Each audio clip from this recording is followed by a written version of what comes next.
Throughout the decades, many a horror movie script has started off with one endgame in mind, only to then shake things up massively by the time the flick finally makes it to the silver screen. This happens a surprising amount with slasher movies, where who the killer is can change even after the whole film is shot. So, I'm Josh from What Culture Horror, and these are 8 horror movies where the killer was meant to be someone else.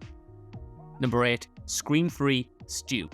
Not only did Wes Craven's 1996 offering completely reinvent the slasher subgenre, but it also caught many a horror hound off guard with its reveal of 2 killers being behind the ghost face persona. But for Stu, Scream wasn't meant to be the last that we saw of the character. While the final side of Stu was of him having a TV dropped on his head at Scream's close, we technically actually never had any confirmation of his death. And that's because, as detailed by Lillard several times in the recent years, there was a plan in place for his character to be orchestrating the atrocities at play in Scream 3. Scream 3 was originally to feature a slew of high school murders, with Stu being revealed as the mastermind behind them all. However, once the very real, very tragic events of the shootings at Columbine happened in April 1989, the third Scream picture was rewritten, and part of those rewrites saw Stu removed from the film. Instead then, the threequel revolved around Hollywood and the revelation that Sidney Prescott had a half-brother who her mother had abandoned as soon as he was born.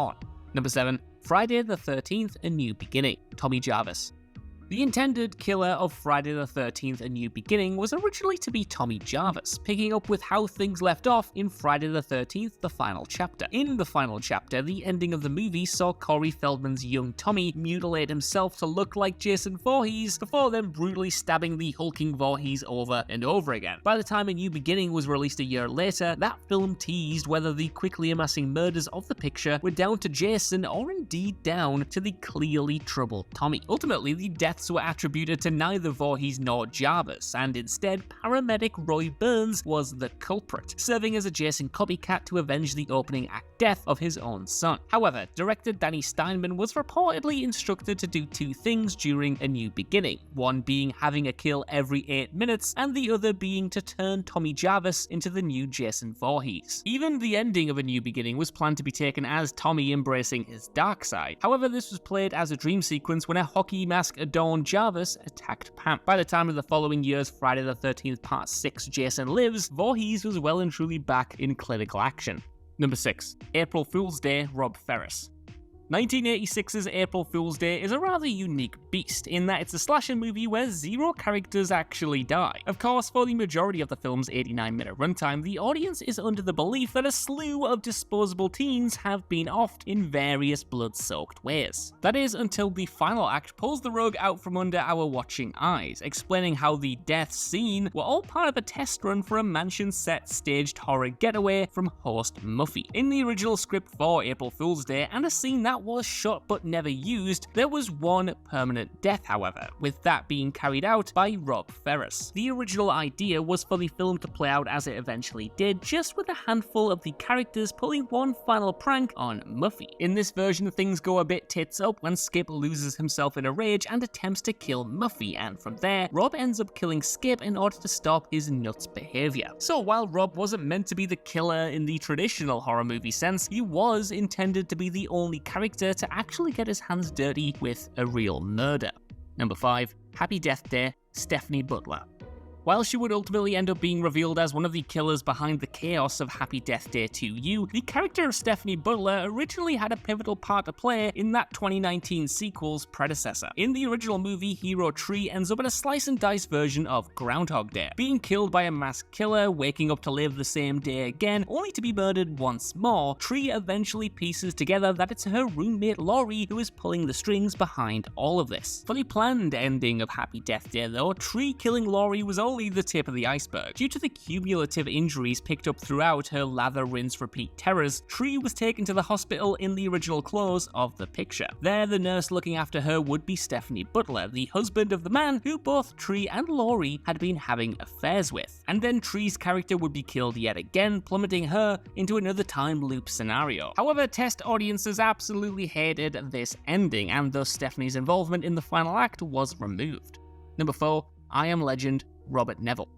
In this post-apocalyptic world gone to the dogs, Smith's Robert Neville is a virus-immune doctor on a mission to develop a cure for the horrors and mutations that have engulfed the globe. As the film opens, Neville is the sole human survivor in New York City, and the narrative of the picture unfolds with him every bit the all-conquering hero who ends up making the ultimate sacrifice, as in his own life, for the greater good and for the hopeful regeneration of mankind. The thing is though, the original intended ending actually saw the tables turned, with Robert Neville as the unknowing villain of the entire piece. Pulling more directly from Matheson's novel, the original ending for I Am Legend saw the vampiric monsters of the film having retained their human emotions. After the leader of these mutants orders them to back away from Neville, he apologizes upon realizing that he's fought and tortured so many of these creatures throughout the movie. That ending, of course, was changed by the studio, with Smith's character instead blowing himself and these monsters to smithereens after making sure that another character has the cure in her possession.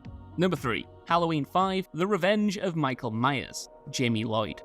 Halloween 4: The Return of Michael Myers ended with the jaw-dropping shot of Jamie Lloyd in a young Michael-esque clown costume, bloody knife in hand and having just attacked her foster mother. All the while, Sam Loomis screams in dismayed, desperate terror. Logistically, many presume that this was Jamie's official embracing of the dark side, with her to follow in her uncle's twisted footsteps. And for a spell, that was indeed to be the plan for Halloween 5: The Revenge of Michael Myers. Of course, what Revenge gave us was a mute Jamie who was once again trying to evade the shape while a crazed Loomis rambled on. Originally though, Lloyd, who at that point was the canon daughter of Laurie Strode, was indeed set to be either A, the main villain of Halloween 5, or B, at least a sinister sidekick to Uncle Michael. Franchise icon Donald Pleasance pushed hard for an all-evil Jamie Lloyd in The Revenge of Michael Myers, and a first draft script from Shem Bitterman included this element as well. Sadly, producers ultimately opted against taking this approach, with the director then offering up the concept of Jamie being mute but capable of having visions. Number 2. The Cabinet of Dr. Caligari, the director.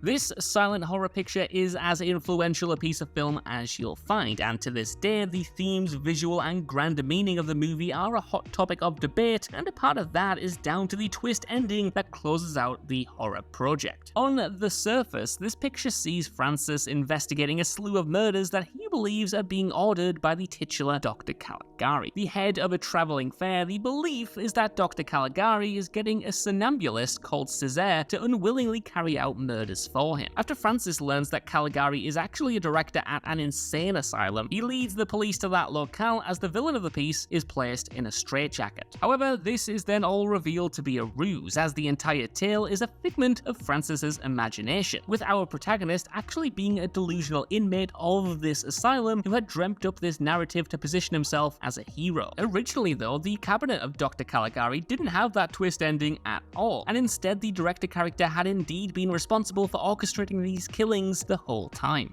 Number 1. Scream 2: The Trio of Killers.